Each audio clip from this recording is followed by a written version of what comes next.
Hi friends, ಎಲ್ಲರೂ ಚೆನ್ನಾಗಿದ್ದೀರಾ ಅಂದ್ಕೊಂಡು ನಾನು ಮತ್ತೊಂದು ವಿಡಿಯೋ ಮಾಡ್ತಿದ್ದೇನೆ. ಇವತ್ತಿನ ಟಾಪಿಕ್ ಬಂದು ನೀರಿಗೆ ಬಂದಿರತಕ್ಕಂತಹ ಹಾಹಾಕಾರ. ಎಸ್ಪೆಷಲಿ ನೀರಿಗೆ ಸಮಸ್ಯೆ ಇಲ್ದಿರೋರಂತೂ ಹ್ಯಾಪಿಯಾಗೇ ಇರ್ತೀರ. ನಿಜವಾಗ್ಲೂ ನೀರಿಗೆ ಸಮಸ್ಯೆಯಿಂದ ಬಳಲ್ತಾ ಇರೋರು ಹ್ಯಾಪಿಯಾಗಿರೋದಕ್ಕೆ ಹೇಗೆ ಸಾಧ್ಯ? ಅಷ್ಟೇ ಅಲ್ವಾ? ಈ ಮಾತು ಯಾಕೆ ಹೇಳ್ತಿದ್ದೀನಿ ಅಂತಂದರೆ, ನಾನು ಯೂಶ್ವಲ್ ಆಗಿ ಪೂಜೆಗಳನ್ನು ಮಾಡಿಸ್ಬೇಕಾದಾಗ ಮೊದಲನೇದಾಗಿ ಗಣಪತಿ ಪೂಜೆ, ಆನಂತರದಲ್ಲಿ ಪುಣ್ಯಾಹವನ್ನು ಮಾಡಿಸೋದಕ್ಕೆ ಅಂತ ಹೇಳಿ ಕೂತ್ಕೊಳ್ತೇನೆ. ಅರೆ, ನೀವು ಮಾತಾಡ್ತಾ ಇರೋದು ಏನು ಟಾಪಿಕ್ ರೀ? ನೀರು ಅಂತೀರಾ, ಪೂಜೆ ಅಂತೀರಾ, ಯಾವುದಕ್ಕೂ ಸಂಬಂಧ ಇಲ್ಲ, ಯಾಕೋ ಬೋರಪ್ಪ ಇದು ಅಂತ ಅನ್ನಿಸ್ತಾ ಇದೆಯಲ್ಲ. ಈಗ ಟಾಪಿಕ್ಕು ಎಕ್ಸ್ಪ್ಲನೇಷನ್ಗೆ ಬರುತ್ತೇನೆ.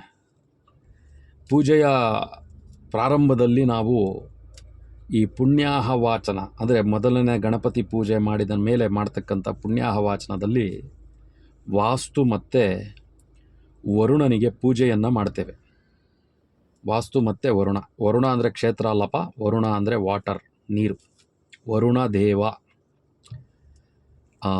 ಯಾಕೆಂದರೆ ಈಗ ಎಲೆಕ್ಷನ್ ಟೈಮ್ ಆಗಿರೋದ್ರಿಂದ ಎಲ್ರಿಗೂ ಕೂಡ ವರುಣ ಅಂದ ತಕ್ಷಣ ಕ್ಷೇತ್ರಗಳ ಕಡೆ ಗಮನ ಹೋಗ್ಬಿಡ್ತದೆ.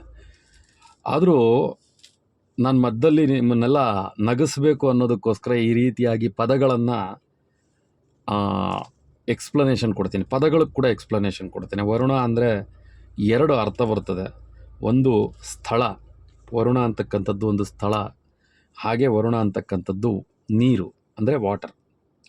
ಈ ಸಮಸ್ಯೆ ಎಷ್ಟರ ಪ್ರಮಾಣಕ್ಕೆ ಹೋಗ್ತಾ ಇದೆ ಅಂತಂದರೆ, ಅದನ್ನು ನಾವು ಎಲ್ಲೋ ಒಂದು ಕಡೆ ತುಂಬ ಕಡಿಮೆಯಾಗಿ ನೋಡ್ತಿದ್ದೀವ ಅನ್ನುವಂಥ ಭಾವನೆ ಇದೆ ನನಗೆ. ನೀರನ್ನು ಬಳಕೆಯ ಪ್ರಮಾಣ, ಬಳಸ್ತಕ್ಕಂಥ ವಿಧಾನದಲ್ಲಿ ನಾವೆಲ್ಲೋ ಒಂದು ಕಡೆ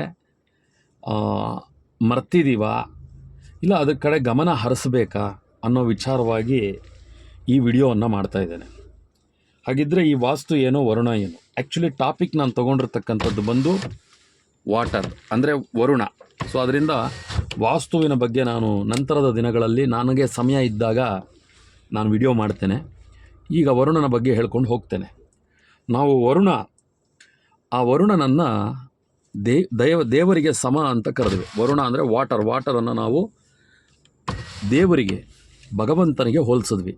ಯಾಕೆ ಅಂತಂದರೆ, ನೀರಿನ ಬಳಕೆ, ಆ ನೀರಿನಲ್ಲಿರ್ತಕ್ಕಂಥ ಶ್ರೇಷ್ಠತೆ ನಮ್ಮನ್ನು ರಕ್ಷಣೆ ಮಾಡ್ತಕ್ಕಂಥ ವಿಧಾನ. ತುಂಬ ಬಾಯಾರಿದಾಗ ಕೆಲವೊಂದು ಸಲ ನಮಗೆ ಆ ನೀರು ಕೊಡ್ತಕ್ಕಂಥ ಆ ಒಂದು ಶಕ್ತಿ ಬಹಳ ಅಪಾರವಾದದ್ದು. ಅದೇ ರೀತಿ ತುಂಬ ಹಸಿದಿರೋ ಟೈಮಲ್ಲಿ ಒಂದು ಸ್ವಲ್ಪ ನೀರು ಕುಡಿದ್ರೂ ಕೂಡ ಏನೋ ಒಂದು ಸಮಾಧಾನ ಆಗ್ತದೆ. ಅದರಿಂದ ಯಾವುದೋ ಒಂದು ರೀತಿಯಾದಂತಹ ಎನರ್ಜಿ ನಮಗೆ ಸಿಗುತ್ತೆ. ಹಾಗೆ ಅದನ್ನು ವೈಜ್ಞಾನಿಕವಾಗಿ ನೀರನ್ನು H2O ಅಂತ ಕೂಡ ಕರೆದಿದ್ದಾರೆ, ಅದೆಲ್ಲರಿಗೂ ಗೊತ್ತು. ಸೊ ನೀರಿಗೆ ಹಾಹಾಕಾರ ಉದ್ಭವ ಆಗ್ತಕ್ಕಂತಹ ಒಂದು ಸನ್ನಿವೇಶ ಆದರೂ ಯಾಕೆ ನಿರ್ಮಾಣ ಆಗುತ್ತೆ ಮತ್ತು ಎಲ್ಲಿ ಆಗುತ್ತೆ ಅಂತಕ್ಕಂಥದ್ದು ಬಹಳ ಮುಖ್ಯವಾದ ವಿಚಾರ. ಇದನ್ನು ಈಗಿನ ಸನ್ನಿವೇಶದಲ್ಲೇ ಇದನ್ನು ನಾವು ಒಂದು ಸರಿಯಾದ ಹಂತಕ್ಕೆ ತೆಗೆದುಕೊಂಡು ಹೋಗಲಿಲ್ಲ ಅಂತಂತಂದರೆ ಮುಂದಿನ ದಿನಗಳು ಹೇಗಿರ್ತದೆ ಅಂತ.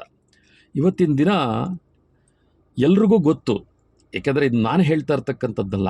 500 ರೂಪಾಯಿ 600 ರೂಪಾಯಿಗೆ ಒಂದಷ್ಟು ಮಂದಿ ತೆಗೆದುಕೊಳ್ತಾ ಇದ್ದಂಥ ನೀರು ಇದ್ದಕ್ಕಿದ್ದಂತೆ 1000, 1500, 3000 ರೂಪಾಯಿವರೆಗೂ ಟ್ಯಾಂಕರ್ ನೀರು ಆಗುತ್ತೆ ಅಂದಾಗ ಅಂಥ ಒಂದು ಸನ್ನಿವೇಶ ನಿರ್ಮಾಣ ಆಗುತ್ತೆ ಅಂತಂದಾಗ ಎಲ್ಲರೂ ಕೂಡ ಮೂಗಿನ ಮೇಲೆ ಬೆರಳು ಇಟ್ಕೊಳ್ತಕ್ಕಂಥ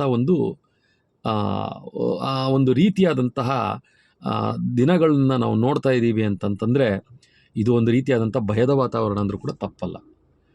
ನಮಗೆ ಭಗವಂತ ಮಳೆಯ ರೂಪದಲ್ಲಿ ನೀರನ್ನು ಕೊಡ್ತಾನೆ. ಆ ನೀರನ್ನು ನಾವು ಸಮರ್ಪಕವಾಗಿ ಅದನ್ನು ಶೇಖರಣೆ ಮಾಡಿ ಇಟ್ಕೊಳ್ಳದೇ ಇದ್ದಾಗ ಇಂತಹ ಸ್ಥಿತಿ ನಿರ್ಮಾಣ ಆಗುತ್ತೆ. ಅದಕ್ಕೆ ಅಂತ ಹಲವಾರು ವಿಧಿವಿಧಾನಗಳನ್ನು ನಮ್ಮ ಹಿಂದಿನವರು ಹೇಳಿದ್ದಾರೆ. ಒಂದು ಕೆರೆ, ಒಂದು ಬಾವಿ, ಕುಂಟೆ ಮುಂತಾದವುಗಳು.